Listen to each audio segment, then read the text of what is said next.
A single second can feel like an infinity when it carries the weight of a life-changing choice and a deep emotion. We capture those eternal moments and turn them into cinematic art for your viewing pleasure every day. Subscribe today and explore the infinite nature of the story. The banker turned the screen toward me, and I sat completely still. My hands were resting on the edge of the desk, and I could not move them. The number on that screen was larger than anything I had ever seen attached to my name. After everything that had happened after the courtroom, after the empty apartment, after my daughter stopped returning my calls, I had walked into that branch on Wellington Street with nothing but an old tin box and a folded piece of paper my father had written 41 years ago. And now a stranger in a gray blazer was looking at me like I was someone he needed to be careful around. I need to go back to the beginning, because none of it makes sense unless you understand what I had and what was taken from me, and how it was taken so cleanly that I almost believed I deserved it. My name is Gerald. I turned 63 last March, the same week the divorce was finalized. I spent that birthday alone in a furnished apartment in Hamilton, Ontario, eating reheated soup and watching the freezing rain come down the window. I had been a structural engineer for 31 years. I built my practice from a two-person office above a dry cleaner on Barton Street into a firm with 14 employees and contracts across southern Ontario. I was not flashy about it. I drove the same truck for 11 years. I coached my son's hockey team until he was 15. I thought I was the kind of man who understood what mattered. Her name was Renata. I met her when I was 34, at a conference in Ottawa. She was working in project coordination for a federal infrastructure group, and she was sharp and funny, and she laughed at things I said in a way that made me feel more interesting than I was. We married 2 years later. We had 2 children, our son Thomas, and our daughter Claire. For a long time, I thought we were solid. I thought what we had was real. The first sign that something had shifted came about 4 years before everything fell apart. Renata began spending more time in Toronto for work, or what she described as work. She had moved into consulting by then, working with a firm that handled public-private development projects.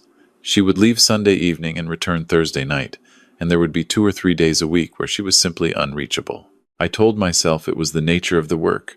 I told myself I trusted her. I had built a career on reading structural load and material stress, and somehow I missed every warning sign in my own home. His name was Derek.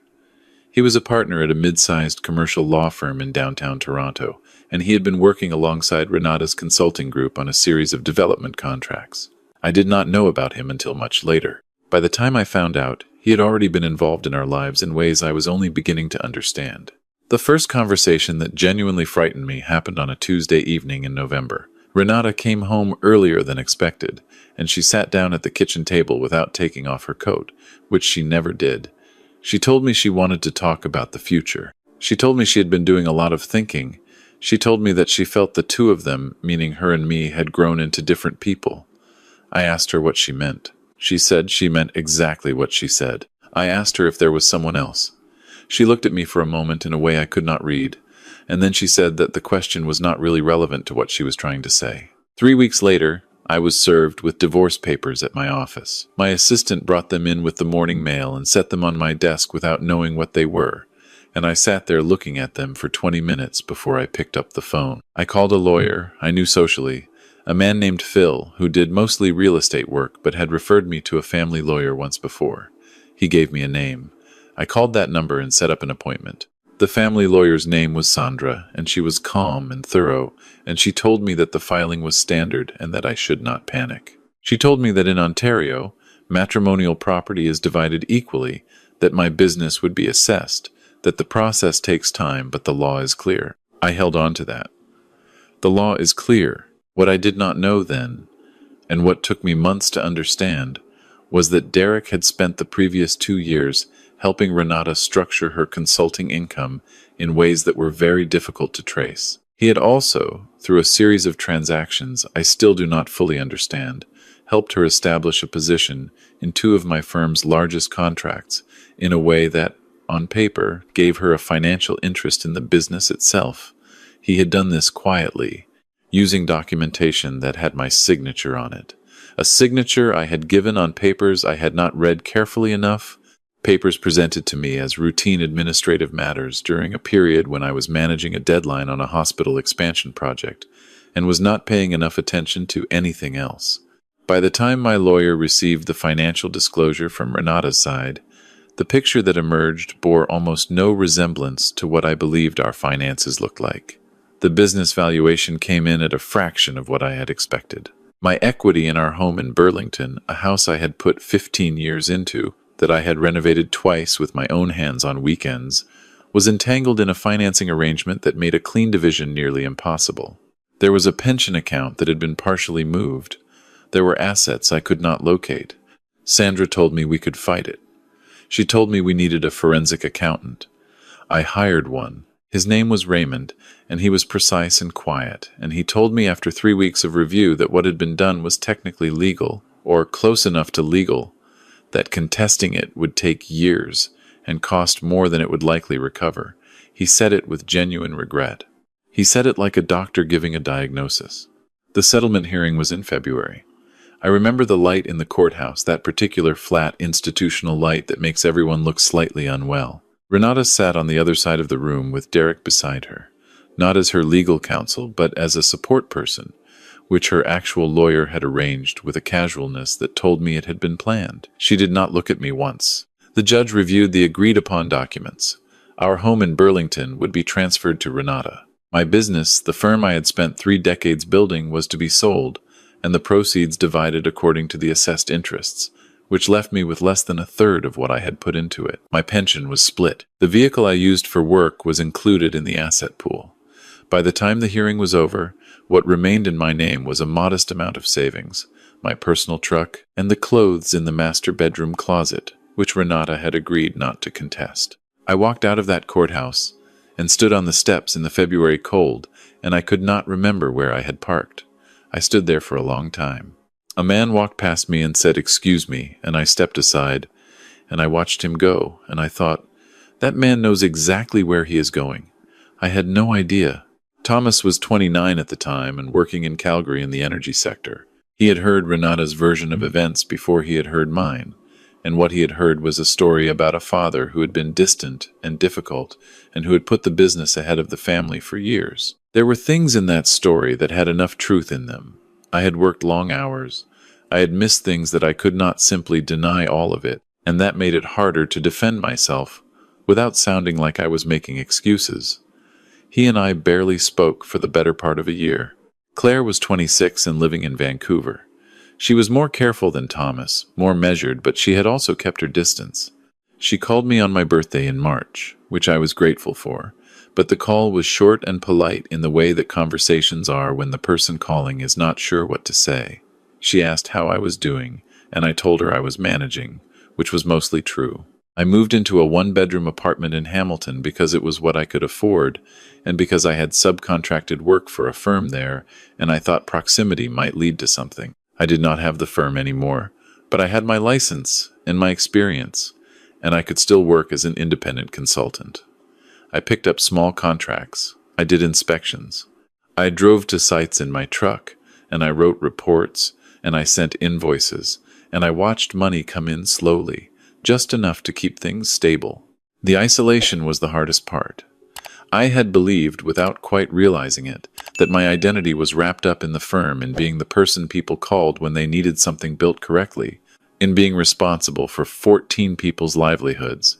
When that was gone, I was not sure what remained. I had friends from the industry who checked in sporadically, but the kind of friendship that sustains a person over months of difficulty requires a particular kind of showing up, and most people do not know how to do that. I called my sister Margaret in Fredericton twice a week. She had always been steadier than me, more grounded, less likely to be thrown by things. She listened without trying to fix anything, which was what I needed. She would ask about the work I was doing, ask about the apartment, ask about Thomas and Claire, and she would tell me about her grandchildren and her garden and the weather in New Brunswick, and somehow those conversations made the Hamilton apartment feel less airless. It was Margaret who mentioned the tin box. I had forgotten about it entirely. When our parents died, our father in 2009, our mother in 2014, Margaret and I had sorted through the house in Sudbury together. I had taken a few things, some tools, some photographs, a small tin box that had sat on a shelf in our father's workshop for as long as I could remember. I had taken it without really knowing why, the way you take things when you are grieving, and I had put it in the back of a closet in the Burlington house and not thought about it again. When I left that house, I had taken almost nothing with me. But the tin box had been in a box of tools I had loaded into my truck, and it had come with me to Hamilton without my noticing. Margaret asked me one evening if I had ever opened it. I told her I thought I had, years ago, and that there was nothing in it. She said she had a memory of our father saying something about that box, something about it containing papers, but she could not recall the details. She said it was probably nothing. She said to let her know if there was anything interesting. I found the box that same night, on the shelf in the closet, under a level and a roll of survey tape. It was a standard flat tin, the kind that used to hold tobacco, green with a small amount of rust along one edge. When I pried the lid open, there were 3 things inside: a folded piece of paper, a small key on a plain ring, and a card from a bank, the First Northern Trust branch in Sudbury, with an account number printed on it in faded ink. The folded paper was a letter from my father. It was dated September 1983, which would have made me 22 years old, a year before I graduated from engineering school. I do not know why he wrote it then. Maybe he had been thinking about the future. Maybe he had a sense, the way some people do, that things needed to be put in order. The letter said that he had opened an account in my name at the First Northern Trust branch on Paris Street in Sudbury. He had deposited $40 and asked the bank to hold the account in trust, pending a legal instrument he had prepared with a local solicitor. He wrote that the account was not to be touched by him, by me, or by anyone else until I reached the age of 62, or until I faced a circumstance of serious financial hardship, whichever came first. He wrote that he had made this decision because he had watched his own father lose everything in a business failure in the 1950s, and he had promised himself that no son of his would ever have no ground to stand on. He wrote one more thing.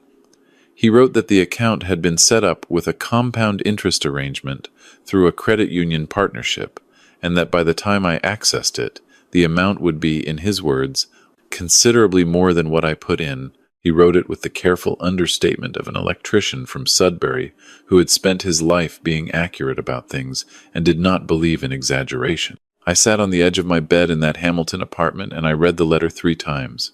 I turned the card over in my hand. The key was small and plain and I had no idea what it was for. I called the First Northern Trust main line the next morning. They had merged with another institution years earlier, but the branch on Paris Street still existed under a different name, and when I explained what I had, the woman on the phone was quiet for a moment, and then said I would need to come in person with identification and the documentation. I drove to Sudbury the following Saturday. The branch manager who met with me was a younger man named Garrett, and when I gave him the account card and the letter and the legal instrument I had found folded behind the letter, he excused himself for a long time. When he came back, he had a woman with him from the main office who had driven over from New Sudbury. She introduced herself as the Regional Trust Administrator. She sat down across from me and she put a printed statement on the desk and she turned it to face me. I looked at the number. I looked at it again. My father had deposited $40 in September of 1983. The compound interest arrangement he had set up through a credit union partnership that had been folded into the bank during a 1997 merger, but whose contractual terms had been preserved and continued to accrue, had been running for 41 years. The legal instrument had been drafted precisely enough that 3 separate institutional transitions had not broken the chain of obligation.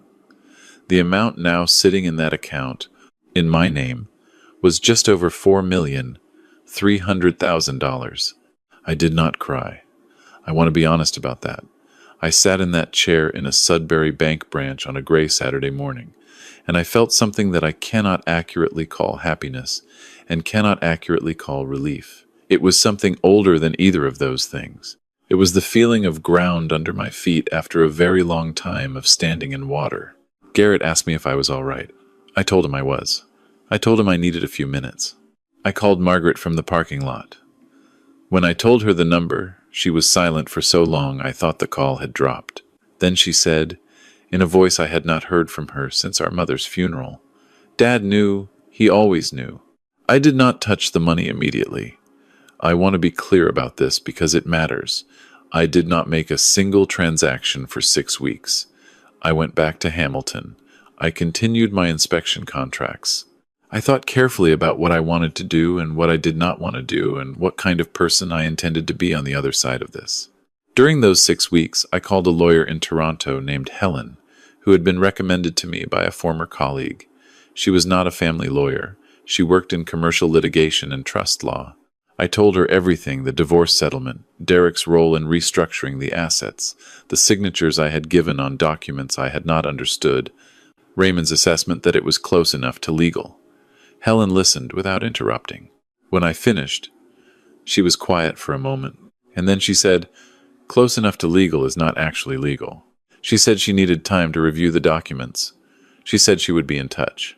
3 weeks later, she called me and told me that what Derek had done in relation to my firm's contracts, specifically the way he had established Renata's financial interest using documentation I had signed, constituted a breach of fiduciary duty in the context of the legal advice he had provided to parties with whom I had a contractual relationship. She said it was not a slam dunk, her words, but it was a legitimate case and it was worth bringing. She said she also wanted to refer the conduct to the Law Society of Ontario, which regulates lawyers in the province, because what she had found suggested a pattern of behavior that went beyond my situation. I told her to proceed. The civil case took 14 months. I will not pretend it was easy. There were depositions and document productions and days when I sat in Helen's boardroom reviewing material that made me feel things I would rather not have felt. There was a period of 3 months where Derek's firm attempted a counter-motion that required me to go back to court in a way I had not expected, and I sat in another courthouse hallway and thought about my father's letter, and I stayed steady. The Law Society investigation ran parallel to the civil case. Derek had, it turned out, done similar things to other clients, not identical, but in the same category. The regulatory process is slow and does not make announcements, but Helen kept me informed as best she could. The civil case was settled before it went to trial.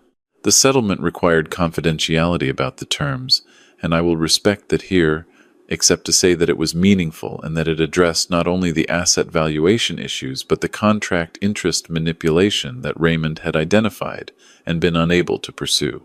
I will also say that Derek no longer practices law in Ontario. I received a letter from the Law Society confirming the outcome of their proceedings, and I read it sitting at my kitchen table in Hamilton with a cup of coffee.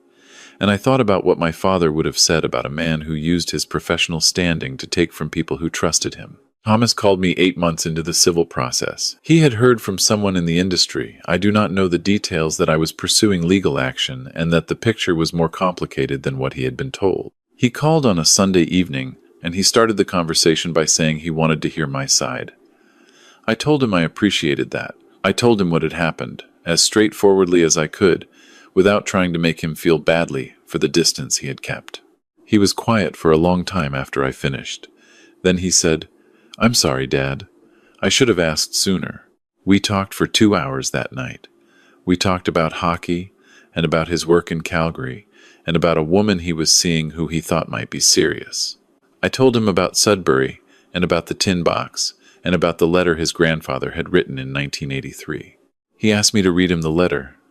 I got it from the drawer in the kitchen, and I read it out loud over the phone, and when I got to the part about his great-grandfather losing everything in the 1950s, and my father promising that no son of his would have no ground to stand on, Thomas was quiet in a different way, and I could tell he was moved, and I did not say anything to fill the silence. Claire called 2 weeks after Thomas did. She had spoken with her brother, she said, and she had been thinking about reaching out for a while. She told me that she had always suspected the story she had been given was incomplete, but that she had not known how to say that without knowing what the truth actually was. I told her it was all right. She asked if she could come to Hamilton for a weekend, and I said, "Yes, please. I would like that very much." She came in October. We walked along the waterfront, and we ate dinner at a place near the harbor that she chose. And we talked about her work in Vancouver. She was doing landscape architecture, which I had always thought was exactly the right fit for her. And we talked about her mother, not with anger, but with the particular sad clarity that comes when you have had enough time to understand something difficult. She asked me how I was really doing. I told her the truth, which was that I was better than I had been in a long time, and that the apartment was still small and the weather in Hamilton was still gray, but that I felt like myself again in a way I had not expected to. I have thought many times about what my father was trying to do when he set up that account in 1983.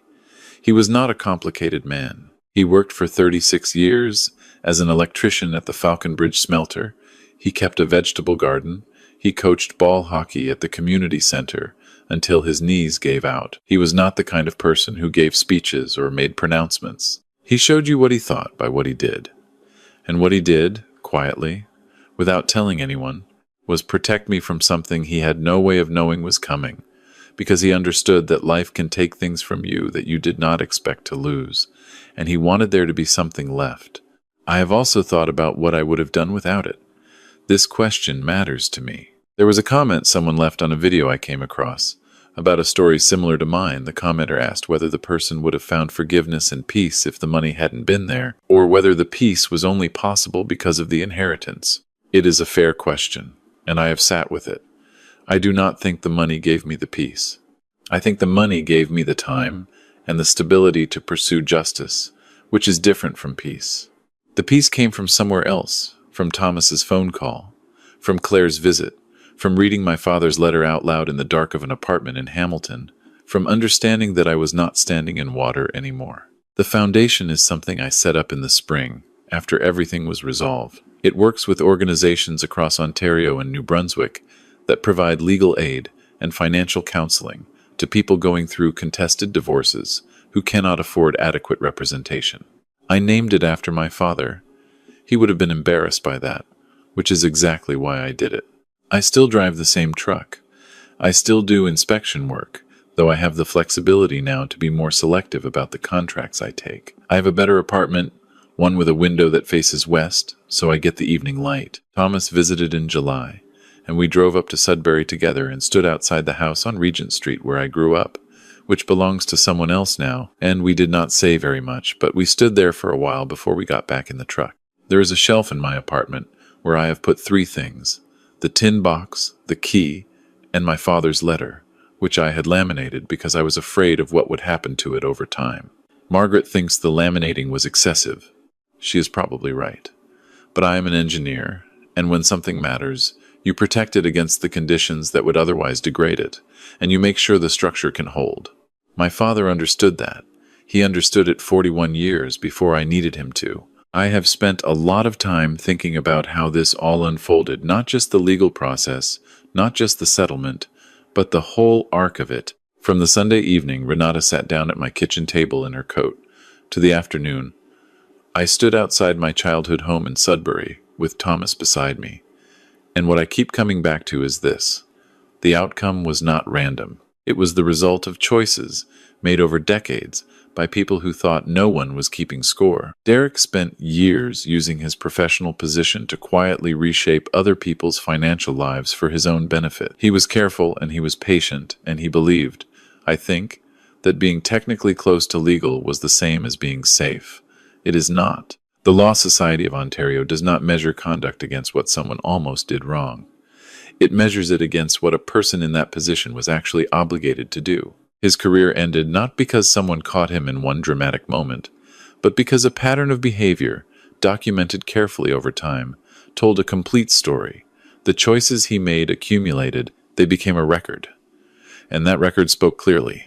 Renata made different choices, and I have tried to be fair in how I think about them. She wanted out of the marriage, and she wanted security, and somewhere along the way she decided that the most efficient path to both of those things was to let Derek do what Derek was willing to do. I do not know at what point she understood fully what was happening. I do know that when you accept the benefit of something, without asking too many questions about how it was obtained, you are not standing outside the action. You are inside it. What I want to say to anyone watching this, anyone who has been where I was, sitting in a furnished apartment trying to figure out what is left, is that integrity is not a feeling. It is a practice. It is the thing you do when you are tired and when it would be easier not to. I kept doing the inspection work. I kept calling Margaret. I kept being honest with Thomas and Claire, even when that honesty was uncomfortable for all of us. I did not do those things because I expected to be rewarded. I did them because they were what remained of me after everything else had been taken, and I was not willing to give those away too. My father understood something that I had to learn the hard way, that what you build for the people you love is not always visible, and it is not always immediate, and it does not always look the way you intended. He put $40 in a bank account in 1983, and he wrote a letter that he probably assumed I would never need to read under these circumstances. He was wrong about the circumstances, but he was right about the principle. He understood that the ground can shift, and that a person who has thought carefully about that in advance can give someone else the footing they need to stand back up. I am standing. Thomas and Claire are in my life. The foundation is running. The truck still starts every morning. That is more than enough.